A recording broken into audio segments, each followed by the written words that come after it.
You probably tried to be honest. You tried to explain how you felt, what hurt you, what confused you. You tried to be direct, respectful, and clear. And somehow, every time you did that, things got worse. Conversations turned into arguments. Your words got twisted. You left feeling more confused than when you started. At some point, you may have started questioning yourself. Maybe you thought, am I saying it wrong? Am I too sensitive? Am I the problem? But here's the truth most people don't say clearly enough. In a narcissistic dynamic, honesty doesn't function the way you think it does. Not because honesty is wrong, but because the other person isn't operating in good faith. You were trying to solve something real. They were trying to maintain control. And those are two completely different goals. In a healthy relationship, honesty creates clarity. It builds trust. It allows both people to adjust, to grow, to meet each other halfway. But in a narcissistic relationship, honesty becomes a threat. Because honesty exposes patterns. It names behavior. It puts light on things that depend on confusion and imbalance to survive. So when you were being honest, you weren't being difficult. You were disrupting something they needed to keep intact. That's why it felt like every honest conversation turned into a problem. One of the first things that happens is your honesty gets dismissed. You say something simple like, "That hurt me." And instead of being heard, you're told you're overreacting, or too emotional, or misinterpreting things. It's subtle at first, but over time it builds. Your reality starts getting questioned. Not directly, but enough that you begin to doubt your own perception. This isn't random. It's a form of control. If your feelings are always seen as exaggerated, then their behavior never has to be examined. If your reality is unstable, theirs stays unchallenged. So honesty doesn't lead to resolution. It leads to deflection. Another pattern is that your honesty gets used against you. You open up about your insecurities, your past, your fears, thinking it will create connection. And maybe, in the beginning, it seems like it does.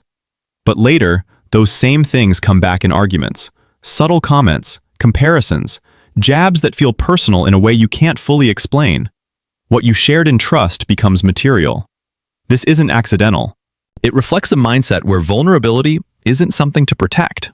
It's something to leverage. So you start holding back. Not because you're dishonest, but because you've learned that honesty doesn't feel safe. And that shift is important.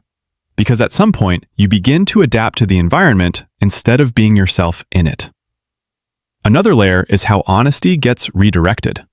You try to talk about a specific issue, but somehow the conversation turns into something else. Suddenly, you're defending your tone, your timing, your wording. The original point gets lost. This is a common dynamic. It's not about misunderstanding, it's about avoiding accountability. If the focus stays on your delivery instead of their behavior, then nothing actually changes. You end up stuck in cycles of explanation, trying to be clearer, calmer, more precise. But clarity isn't the problem. The problem is that the conversation isn't meant to resolve anything. It's meant to maintain control over the narrative. And that's why it feels exhausting, because you're putting in effort where effort isn't being matched. Over time, this starts to affect how you see yourself. You might begin to think you're bad at communication, that you're too complicated, that you always make things worse when you try to fix them. But that belief doesn't come from truth. It comes from repeated invalidation. When your honesty is constantly dismissed, twisted, or redirected, you don't just lose your voice, you lose trust in your own voice. And that's where the real damage happens. Because once you stop trusting yourself, it becomes much easier for someone else to define reality for you. There's also a deeper psychological layer to this. In narcissistic dynamics, control is often tied to identity. Maintaining a certain image, being right, being admired, being above fault, is essential. So anything that challenges that image feels like a threat. Your honesty, especially when it points out inconsistencies or harm, creates that threat. And instead of processing it, it gets rejected. Not because it's inaccurate, but because accepting it would require self-reflection that they're not willing or able to do. So the system protects itself. And you end up being positioned as the problem. This is why you might have noticed a pattern where the more calmly and clearly you spoke, the more defensive they became. It doesn't make sense on the surface, but it makes sense when you understand that the goal isn't understanding, it's control. Another thing you may have experienced is emotional inconsistency. There are moments where honesty seems to work, where they listen, where they appear to understand, where things feel temporarily resolved. And just when you think progress is happening, the pattern returns. This creates confusion, because now you're not just dealing with invalidation, you're dealing with unpredictability.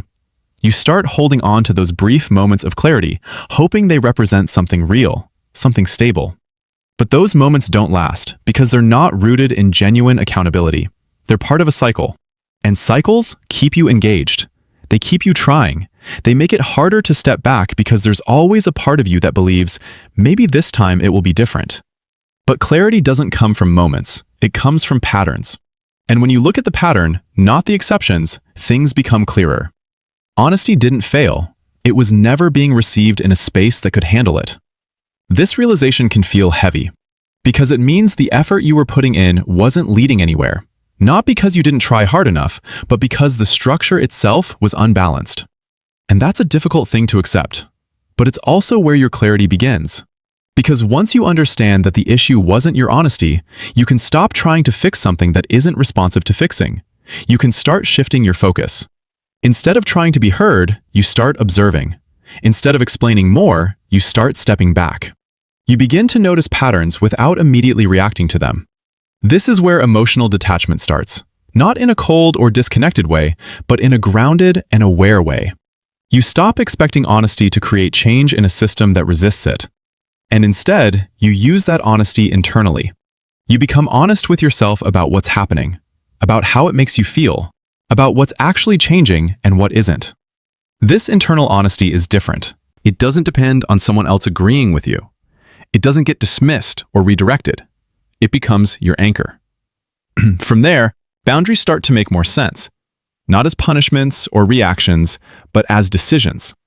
You're no longer trying to convince someone to understand your limits. You're simply recognizing them and acting accordingly. That might look like disengaging from certain conversations, not explaining yourself repeatedly, not trying to correct every misunderstanding. It might feel unfamiliar at first, because you're used to putting in effort, to clarifying, to fixing. But boundaries aren't about effort. They're about alignment.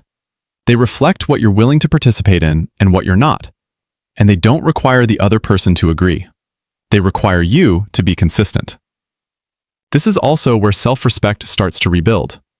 Not in a loud or dramatic way, but quietly. You begin to trust your perception again.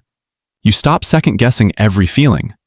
You recognize when something doesn't sit right without needing external validation. And that changes how you show up. You're no longer trying to prove your reality. You're living from it. There's also a shift in how you view honesty itself. You stop seeing it as something that needs to be constantly expressed outward.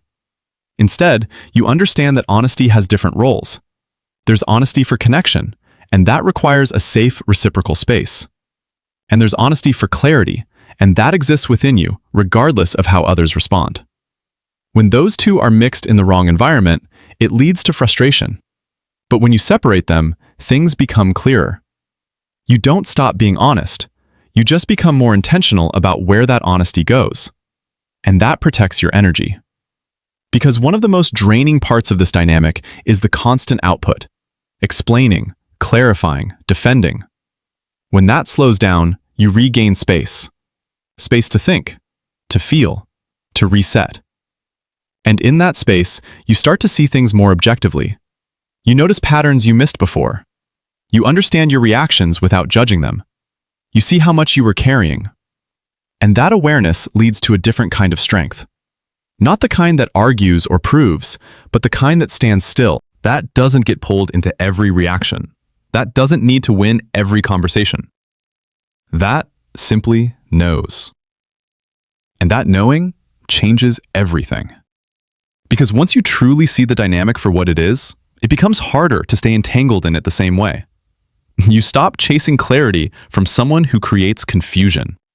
You stop expecting consistency from someone who operates in cycles. And most importantly, you stop abandoning your own reality to maintain the connection. That's where real healing begins. Not in fixing the past, but in changing your relationship with it.